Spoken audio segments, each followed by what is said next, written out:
મિત્રો, હું અમદાવાદમાં એક ખાનગી કંપનીમાં નોકરી કરું છું. ઓફિસના કામ માટે મારે મુંબઈ જવાનું પડ્યું હતું અને કામ પૂરું કરીને હું પાછો અમદાવાદ આવવા માટે ટ્રેનમાં બેઠો હતો. ટ્રેનમાં બહુ ભીડ હતી, છતાં મને એક સીટ મળી ગઈ હતી. હું શાંતિથી બેસીને બહારના દ્રશ્યો જોઈ રહ્યો હતો. એટલામાં અચાનક એક યુવતી દોડતી દોડતી ટ્રેનમાં ચડી ગઈ. તે થોડી ગભરાયેલી લાગતી હતી અને આસપાસ બેસવાની જગ્યા શોધી રહી હતી. મારી સામેની સીટ પર એક જગ્યા ખાલી હતી, એટલે તે ત્યાં આવીને બેસી ગઈ.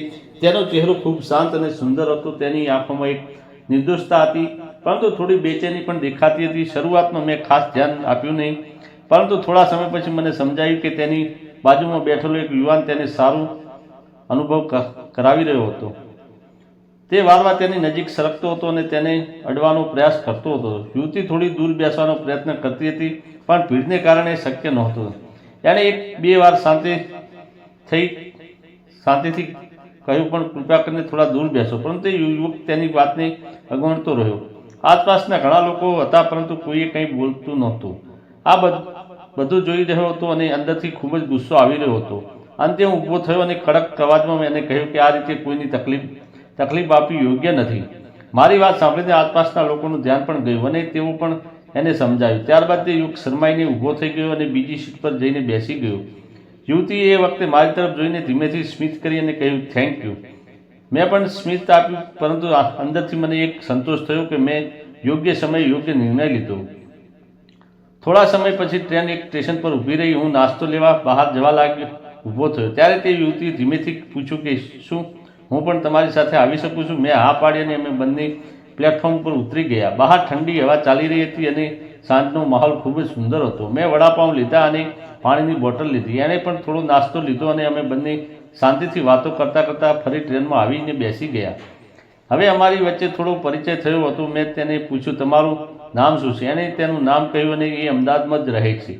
મુંબઈ તેના સગા સંબંધીઓના ઘરે ગઈ હતી. આ રીતે અમારી વચ્ચે વાતચીત શરૂ થઈ ગઈ અને ધીમે ધીમે વાતોમાં એક સરળતા આવી ગઈ. જેમ જેમ ટ્રેન આગળ વધતી ગઈ તેમ ભીડ ઓછી થતી ગઈ અને થોડા સમય પછી અમે બંને બારી પાસે જઈને બેસી ગયા. બારીમાંથી આવતી ઠંડી હવા અને શાંત માહોલનો અમે એકબીજાની સામે હતા. એ બહાર જોઈ રહી હતી અને હું તેની તરફ જોઈ રહ્યો હતો. તેના વાળ હવામાં ઉડી રહ્યા હતા અને એ ખૂબ જ સ્વાભાવિક રીતે સુંદર લાગી રહી હતી. થોડા સમય પછી એણે નાસ્તો મારી સામે શેર કર્યો અને અમે બંને વાતોમાં ખોવાઈ ગયા. જ્યારે ટ્રેન અમદાવાદ નજીક હતી ત્યારે મારી અંદર એક અજાણી લાગણી જન્મી રહી હતી. મને લાગતું હતું કે હું આ મુલાકાતને અહીંયા પૂરી થવા દેવા નથી માંગતો.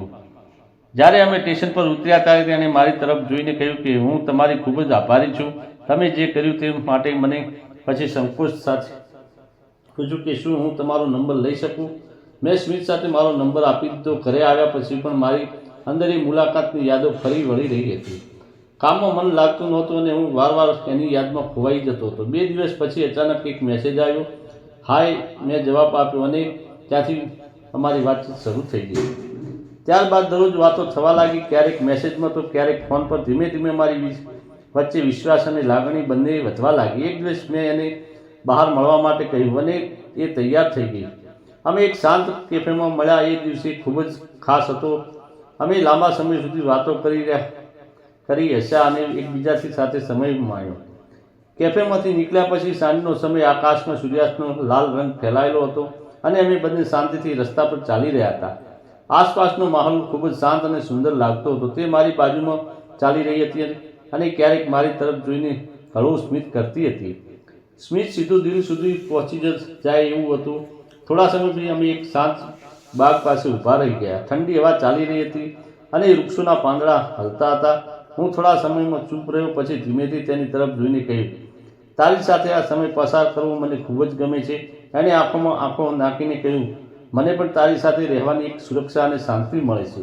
એ પળે મેં હિંમત કરીને ધીમેથી એનો હાથ પકડીને લીધો અને એને હાથ પાછો ખેંચ્યો નહીં, પરંતુ શરમથી સ્મિત કરી દીધું. એ સ્પષ્ટ એક વિશ્વાસ હતો, એક સચ્ચાઈ હતી. થોડી વાર પછી હવામાં એના વાળ ચહેરા તરફ આવી ગયા. મેં ધીમેથી એના વાળ સાઈડ પર કર્યા અને એ પળમાં અમારી નજરો એકબીજા સાથે ટકરાઈ ગઈ.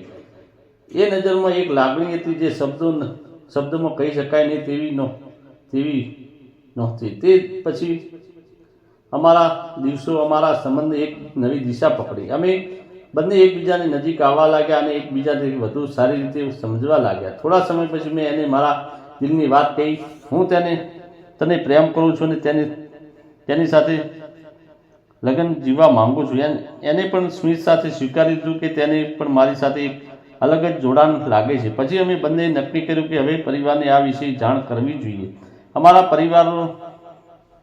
પરિવારને મળ્યા અને એકબીજાને સમજાવ્યા. બંને તરફથી સ્વીકૃતિ મળી ગઈ. થોડા સમયમાં અમારા લગ્ન થઈ ગયા. આજે અમે બંને સાથે રહીએ છીએ, એકબીજાના પ્રેમ અને વિશ્વાસ સાથે એક સુંદર જીવન જીવી રહ્યા છીએ. મિત્રો, ક્યારેય જીવનમાં અચાનક થયેલી એક મુલાકાત આખું જીવન બદલી નાખે છે, પરંતુ કોઈ પણ સંબંધમાં વિશ્વાસ, સામાન્ય અને સમજણ સૌથી મહત્વની હોય છે. જો આ 3 બાબતો મજબૂત હોય તો કોઈ પણ સંબંધ લાંબા સમય સુધી ટકી શકે છે. જો તમે આ વાર્તા ગમી હોય તો વિડીયોને લાઇક કરો, ચેનલને સબસ્ક્રાઈબ કરો અને વિડીયો પૂરેપૂરો જોવા બદલ આપ સૌ મિત્રોનો દિલથી ખૂબ ખૂબ આભાર. ધન્યવાદ.